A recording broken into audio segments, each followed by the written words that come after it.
नमस्कार दोस्तों। आज 21 जुलाई 2020 तो मैं स्वागत करता हूं आपका युवा एंड डेली करंट अफेयर्स में। आज के करंट अफेयर्स की पीडीएफ का लिंक हमने डिस्क्रिप्शन में दिया हुआ है, आप उसे वहां से डाउनलोड कर सकते हैं।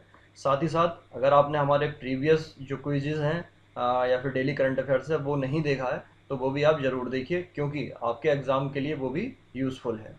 और एग्ज़ाम में जो है वो लगभग लगभग आपका ये सारा करंट अफेयर्स आएगा, तो आपको ज़रूरी है कि आप सारे के सारे वो करंट अफेयर्स देख लें।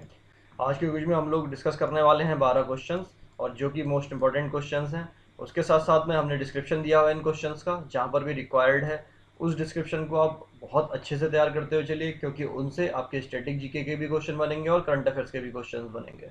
तो इसलिए क्या है कि आप जब भी वीडियो देखना शुरू करें पूरा देखें, जिससे आपको पूरा पूरा बेनिफिट मिल सके वीडियो का और करंट अफेयर्स का भी। क्यों? क्योंकि करंट अफेयर्स किसी भी क्वेश्चन से और किसी भी डिस्क्रिप्शन से उठा करके वो क्वेश्चन एग्जाम में पूछा जा सकता है। इसीलिए क्या है कि ये जो 12 क्वेश्चन है उसके साथ जो डिस्क्रिप्शन है, अगर आप उन सबको तैयार करते हुए चलेंगे तो आप अपने आने वाले एग्जाम के लिए बिल्कुल 100% परफेक्ट होते हुए चलेंगे। चलिए शुरू करते हैं अपना आज का पहला क्वेश्चन, जो है हाल ही में दुनिया की सबसे बड़ी रिटेल कंपनी वॉलमार्ट ने फ्लिपकार्ट में कितने अरब डॉलर के निवेश की घोषणा की है। ऑप्शन देख लेते हैं। ए है 1 अरब डॉलर, बी है 1.2 अरब डॉलर, सी है 2 अरब डॉलर और डी है 2.5 अरब डॉलर।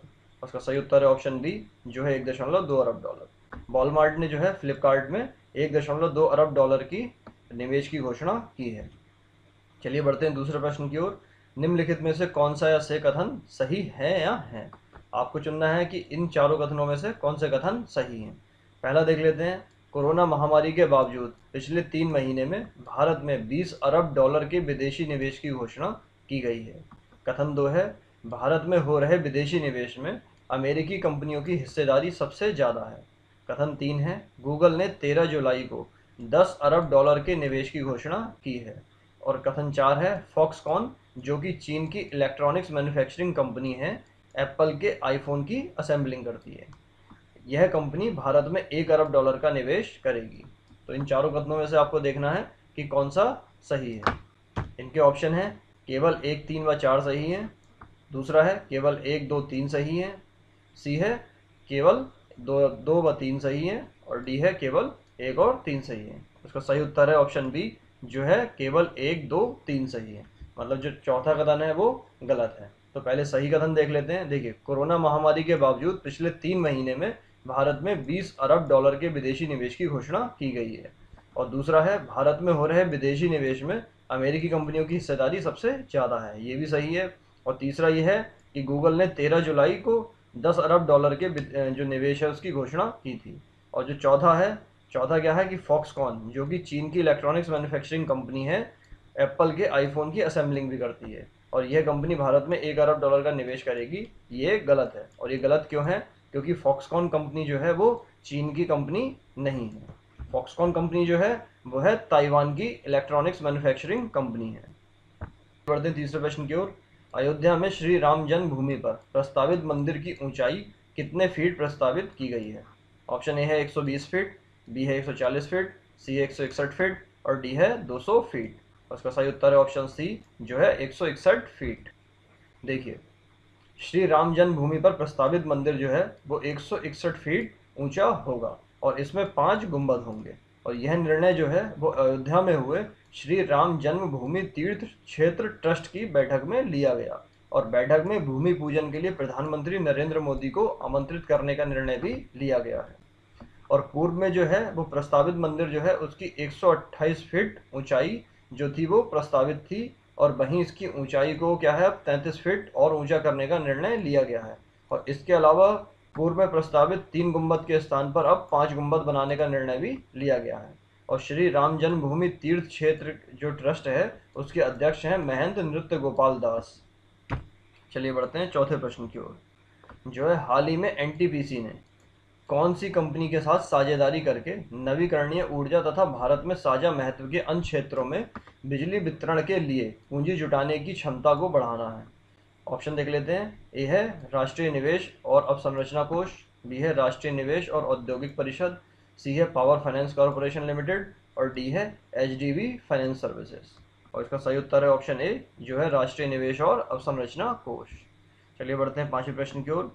हाल ही में बैरी जर्मन आपको बताना है कि हाल ही में बैरी जर्मन का निधन हो गया, कि वह किस खेल से संबंधित थे। ऑप्शन है, ए है क्रिकेट, बी है फुटबॉल, सी है हॉकी और डी है बैडमिंटन। और इसका सही उत्तर है ऑप्शन ए, जो है क्रिकेट। देखिए, ऑस्ट्रेलिया के पूर्व टेस्ट विकेट कीपर और अंतर्राष्ट्रीय क्रिकेट परिषद के पूर्व मैच रेफरी बैरी जर्मन का निधन हो गया। चलिए बढ़ते हैं छठे प्रश्न की ओर। हाल ही में नागरिक अधिकारों के लिए लड़ने वाले सांसद जॉन लुइस का निधन हो गया। आपको बताना है कि इनका संबंध किस देश से था। ए है ब्रिटेन, बी है फ्रांस, सी है अमेरिका और डी है इटली।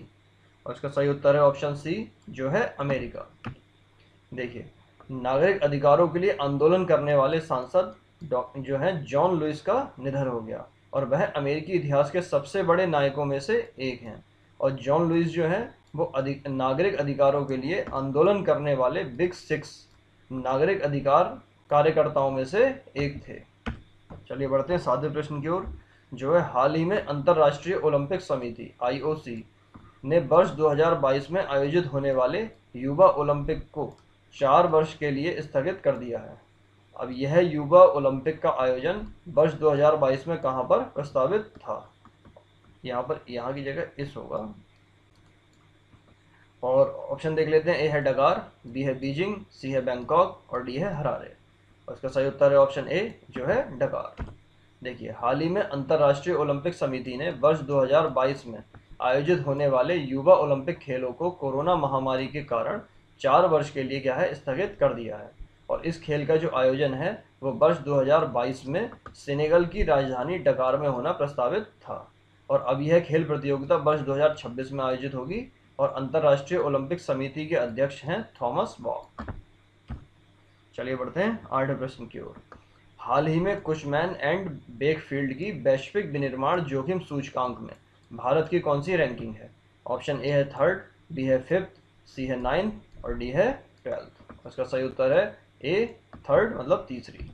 चलिए देखते हैं। लागत तथा परिचालन की परिस्थितियों के हिसाब से वैश्विक विनिर्माण स्थलों के मामले में 48 देशों की सूची में भारत का तीसरा स्थान है। और संपत्ति संबंधी परामर्श प्रदान करने वाली कंपनी कुशमैन एंड बेकफील्ड की वैश्विक विनिर्माण जोखिम सूचकांक रिपोर्ट के अनुसार चीन प्रथम स्थान पर है, जबकि अमेरिका दूसरे स्थान पर है, तथा भारत एक कदम ऊपर तीसरे स्थान पर पहुंच गया है। और कंपनी अपने इस सालाना रिपोर्ट में यूरोप, अमेरिका और एशिया प्रशांत के 48 देशों का स्थान निर्धारित करती है। चलिए बढ़ते हैं 90वें प्रश्न की ओर। हाल ही में भारत ने मालाबार नौसेना युद्धाभ्यास, कौन सा मालाबार नौसेना युद्धाभ्यास में कौन से देश को शामिल करने की योजना बनाई है। ऑप्शन देख लेते हैं। ए है इंडोनेशिया, बी है फिलीपींस, सी है ऑस्ट्रेलिया और डी है थाईलैंड। उसका सही उत्तर है ऑप्शन सी, जो है ऑस्ट्रेलिया। देखिए, भारत और ऑस्ट्रेलिया पहली बार क्वाड के सैन्य मंच पर साथ आने वाले हैं। और मालाबार युद्धाभ्यास में अमेरिका, जापान और भारत के साथ ऑस्ट्रेलिया को भी शामिल किया जा रहा है, जिसे अब तक क्या है कि चीन की परवाह करते हुए भारत ने दूर रखा था।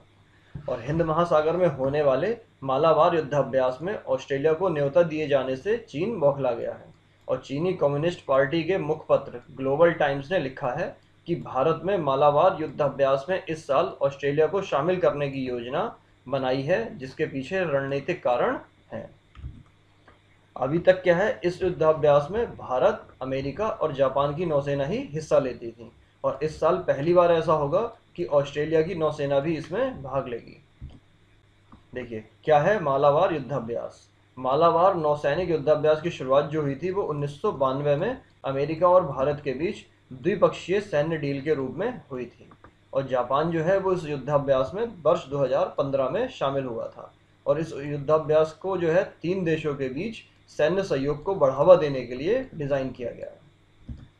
चलिए बढ़ते हैं 10वें प्रश्न की ओर, जो है हाल ही में संयुक्त अरब अमीरात या फिर UAE ने अपने मंगल मिशन की शुरुआत किस देश से H2A रॉकेट के द्वारा की है। ऑप्शन ए है अमेरिका, बी है फ्रांस, सी है चीन और डी है जापान। उसका सही उत्तर है ऑप्शन डी, जो है जापान। देखिए, संयुक्त अरब अमीरात द्वारा मंगल ग्रह के लिए ऐतिहासिक अंतरिक्ष अभियान की शुरुआत हुई है। और इस अभियान के लिए उपग्रह को जापान से छोड़ा गया है। और होप नामक इस उपग्रह, आपको इसका याद रखना है नाम, होप नामक उपग्रह को तनेगाशिमा अंतरिक्ष केंद्र से H2A नामक रॉकेट के जरिए भेजा गया है और यह 50 करोड़ किलोमीटर की दूरी तय करके मंगल ग्रह के मौसम और जलवायु का अध्ययन करेगा। और जो होप उपग्रह है वो फरवरी 2021 तक मंगल तक पहुंचने की संभावना है और यह तारीख इसलिए भी महत्वपूर्ण है क्योंकि उस समय संयुक्त अरब अमीरात के गठन की 50वीं सालगिरह भी है। चलिए बढ़ते हैं 11वें प्रश्न की ओर। हाल ही में कौन से देश ने वाणिज्यिक संचार उपग्रह एपी स्टार 6D लॉन्च किया है? ऑप्शन देख लेते हैं। ए है जापान, बी है मलेशिया, सी है जर्मनी और डी है चीन। और इसका सही उत्तर है ऑप्शन डी जो है चीन। चलिए बढ़ते हैं 12वें प्रश्न की ओर। हाल ही में सरकार ने कौन से राज्य में हल्दी अनुसंधान संस्थान स्थापित करने का फैसला किया है? ऑप्शन ए है गुजरात, बी है केरल, सी है तमिलनाडु और डी है आंध्र प्रदेश। और इसका सही उत्तर है ऑप्शन सी जो है तमिलनाडु। देखिए, हाल ही में सरकार ने तमिलनाडु में हल्दी अनुसंधान संस्थान स्थापित करने का फैसला किया है और गत वर्ष तमिलनाडु की इरोड हल्दी जो उसको क्या है जीआई टैग भी मिला था। चलिए बढ़ते हैं अब आज के प्रश्न की ओर, जिसका उत्तर देना आपको हमें कमेंट के माध्यम से। क्वेश्चन है, भारत के तेलंगाना राज्य की सीमा कितने अन्य राज्यों को स्पर्श करती है? ऑप्शन ए है 3, बी है 4, सी है 5 और डी है 6। और इस प्रश्न का उत्तर देना है आपको हमें कमेंट के माध्यम से। तो आज के वीडियो में इतना ही। Thanks for watching. वीडियो पसंद आए तो इसे लाइक कीजिए, कमेंट में आप अपने प्रश्न का उत्तर दीजिए, साथ साथ हमें फीडबैक भी दीजिए और वीडियो को शेयर करना बिल्कुल ना भूलें। ज़्यादा से ज़्यादा शेयर कीजिए और अगर आप हमारे चैनल पर नए हैं तो इसे सब्सक्राइब कीजिए। चलिए मिलते हैं अगले अंक में, तब तक के लिए जय हिंद, जय भारत।